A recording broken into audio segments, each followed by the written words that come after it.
안녕하세요. 외신 속에서 유익한 경제와 금융정보를 찾아서 해설해드리는 머니 부모입니다. 국제결제은행 BIS The Bank for International Settlement의 약자입니다. 이곳에서 3년마다 세계 외환 현황을 발표합니다. 한마디로 통화전쟁의 성적표죠. 커버 그림에 미국의 상징인 독수리가 비상을 하고 있고 원숭이가 떨어지고 있습니다. 팬더는 자고 있고요. 무엇을 상징하는 것일까요? 한번 설명을 들어보시죠. 보시는 그림이 BIS에서 발표한 세계 외환 현황 보고서입니다.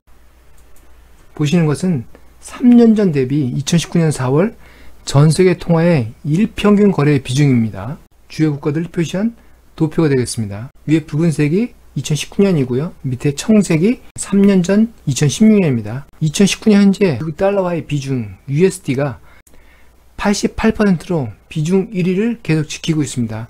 3년 전 대비 소폭 강화가 됐죠. 2위는 유럽 쪽에 19개 공동체가 사용하고 있는 유로입니다.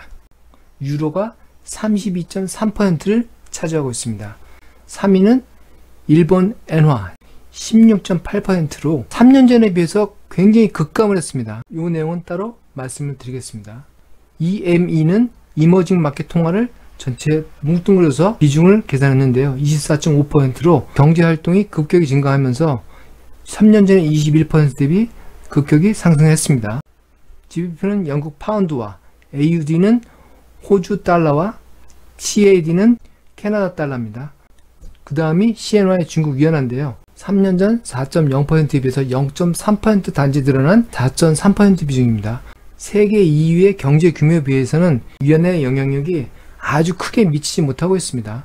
그 다음이 홍콩 달러 HKD가 3.5%를 차지하고 있고요. 그 뒤가 뉴질랜드 달러, SEK는 스웨덴 코로나, 그 다음에 한국의 원화로 2.0%입니다. 3년 전 1.7% 비중에 비해서 늘어났습니다. 그 뒤가 싱가포르 달러, 노르웨이, 멕시코 페소 이렇게 비중을 보여주고 있습니다. 오른쪽은 특정 통화 대비 거래 비중인데요. 가장 많이 거래되는 것은 달러 대비 유로하고요. 그 다음에 달러 대비 엔화인데 3년 전에 비해서 크게 감소했습니다.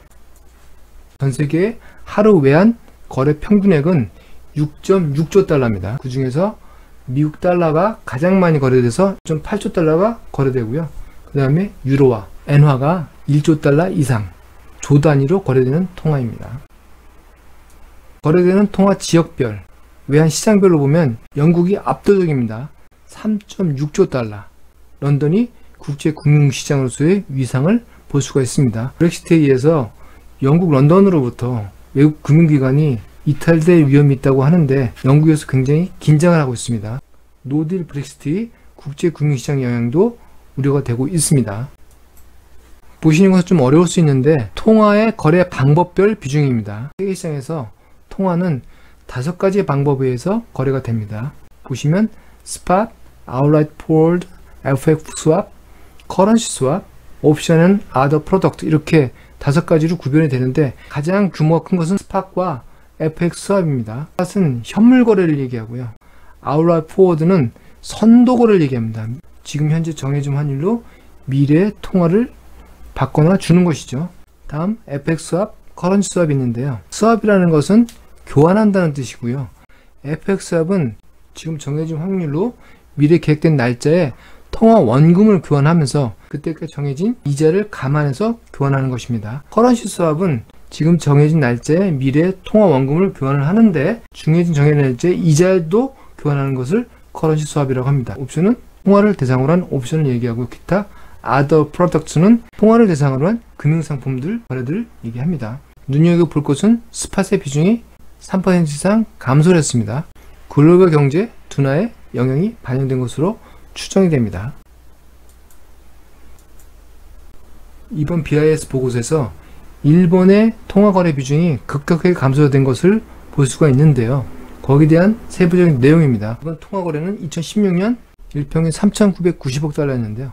3,760억 달러로 230억 달러 정도가 줄었습니다. 비중은 4%. 그 중에 스팟 거래가 120억 달러, FX 합이 90억 달러 정도로 굉장히 큰 비중으로 줄어들었습니다.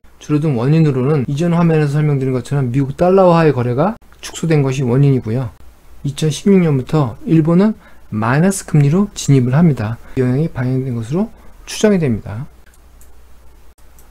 한편 사우스 차이나 모닝 포스트에서 이 보고서에 담겨진 중국 경제에 대한 분석을 따로 내놨는데요.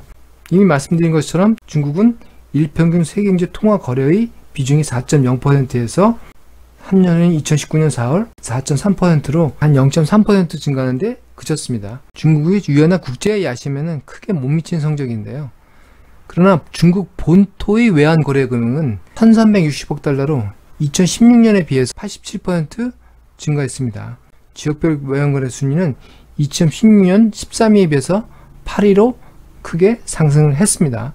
다른 금시장 개방 노력을 반영하고 있는데요. 사우스 차이나 모닝 포스트는 본격적인 위안화의 성장을 위해서 국제 무역 거래에 이 위안화가 통화로 선택이 되고 각국 중앙은행이 보유 외환으로 이 위안화를 선택하는 비중이 커져야 된다고 지적을 하고 있습니다. 그러나 아직도 중국은 엄격한 자본 통제가 시행 중인 국가입니다. 마침 지난주에 중국은 위안화 국제화, 외국 자본 유치를 위해서 금융시장을 개방했습니다. 그동안 외국인의 투자 한도 QF, RQF라고 하는데요.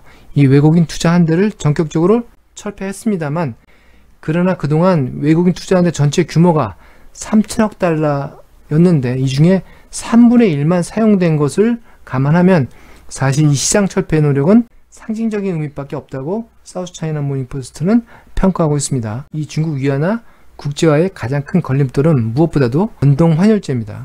국제 통화가 되기 위해서는 완전한 변동 환율제가 기본인데 중국은 아직 관리 변동 환율제를 채택하고 있습니다. 미국이 중국을 환율 조작국으로 지적하고 있는 이유 중에 하나이기도 하죠. 중국 정부의 환율에 대한 입김이 강하게 반영된다는 것입니다. 또한 최근에 외국인의 위안화 보유 제약 요인으로는 중국 경제 성장세가 둔화되고 있고 중국 내외 노동비용 상승 등 생산비용이 증가함에 따라서 중국 직접 투자의 수익성이 낮아지고 있다는 점, 또한 미중 무역 분쟁 이후 급격해진 위안화 가치 하락입니다. 위안화 가지고 있는 것 자체가 손해라는 것이죠. 여기에 미중 무역 분쟁의 불확실성이 위안화 보유 환경을 크게 악화시키고 있다고 지적하고 있습니다. 이런 것들이 해결이 돼야 위안화 국제화가 가능할 것이다 라는 의견입니다. 이제 오늘의 커버 그림 좀 이해가 되십니까? 이번 보고서는 전세계 기축통화로 미달러의 절대적 영향을 다시 한번 확인해 줬습니다. 미국은 경제규모 1위면서도 현재 나홀로 성장세를 지속하고 있고요. 군사대국이면서 2018년에는 석유 순수출국으로 전환됐습니다. 그 밖에 절대적인 기술 패권을 가진 국가이기 때문에 미국의 정책, 이벤트가 글로벌 금융시장의 기본 방향을 한동안 결정할 것은 매우 관합니다. 한편 중국은 미국을 따라가기 위해서는 위안화 국제화는 필수적입니다. 이에 따라서 중국은 시장 개방 추세를 가속할 것으로 보이고요. 중국의 외국 자금을 적극적으로 유치하고 자금 유입 가능성은 높아질 것입니다.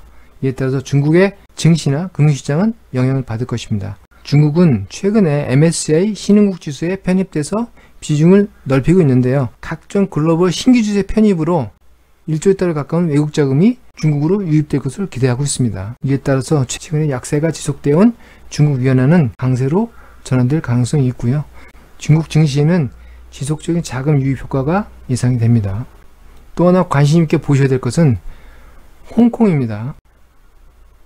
홍콩은 1997년 홍콩 반환협정에 의해서 50년 동안 일국 2체제를 유지하기로 했습니다. 그러나 벌써 20년이 지났고요. 앞으로의 홍콩 미래에 대한 불안감 때문에 홍콩 시위 사태가 지속되고 있습니다. 이에 따라 중국 정부가 선전을 홍콩을 대신하는 금융허브로 키울 것인가를 검토하고 있는 것으로 외신에서 알려지고 있습니다. 홍콩이 아시아의 금융허브로 지금 기능을 하고 있는데 앞으로 당분간 혼란이 지속될 것으로 보이고 어떻게 매듭지어질지 관심 있게 보셔야 될 것 같습니다. 통화는 그날의 경제를 상징하는 가장 중요한 대체지표입니다. 지금까지 외신 속에서 직접 유용한 경제와 금융정보를 찾아서 해설해드리는 머니 부모였습니다. 감사합니다.